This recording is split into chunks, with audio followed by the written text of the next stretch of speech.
जगन्नाथ पुरी की 10 रोचक बातें। 1. मंदिर का ध्वज फ्लैग उल्टी दिशा में लहराता है। सामान्यतः हवा जिस दिशा में चलती है ध्वज उसी दिशा में लहराता है, लेकिन जगन्नाथ मंदिर का ध्वज हमेशा हवा के विपरीत दिशा में लहराता है। आज तक इसका कोई वैज्ञानिक कारण नहीं मिल पाया। 2. सुदर्शन चक्र का रहस्य मंदिर के ऊपर लगे सुदर्शन चक्र को आप कहीं से भी देखो, वो हमेशा आपको अपनी तरफ ही मुड़ा हुआ दिखाई देगा, चाहे आप शहर के किसी भी कोने में खड़े हों। 3. मंदिर की परछाई शैडो नहीं बनती। दिन के किसी भी समय इस विशाल मंदिर की परछाई शैडो जमीन पर नहीं पड़ती। ये अब तक एक बड़ा रहस्य बना हुआ है। 4. सागर की लहरों की आवाज मंदिर परिसर में नहीं आती।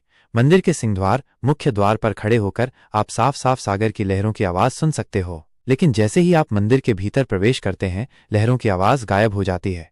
5. प्रसाद महाप्रसाद का अनोखा रहस्य। यहाँ रोजाना एक तय मात्रा में प्रसाद बनता है, चाहे मंदिर में 1000 लोग आएं या 10 लाख लोग, प्रसाद न कभी कम पड़ता है न कभी बचता है।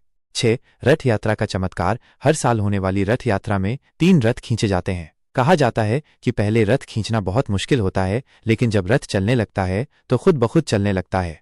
7. जगन्नाथ जी की मूर्तियां हर 12 साल में बदलती हैं। इन्हें नवकलेवर कहा जाता है। मूर्तियां बनाने के लिए द्रव्य नीम का पेड़ चुना जाता है, जिसकी कुछ खास पहचान होती है। कहा जाता है कि ये पेड़ खुद भगवान के आदेश से मिलता है।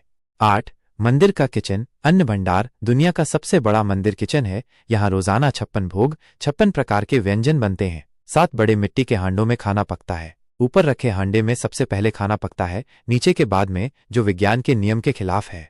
9. रथ यात्रा के दिन बारिश होना। कहा जाता है कि रथ यात्रा के दिन अक्सर मौसम बदलता है और हल्की बारिश होती है। लोग मानते हैं कि भगवान जगन्नाथ के रथ को शीतलता देने के लिए ये स्वर्ग से वर्षा होती है।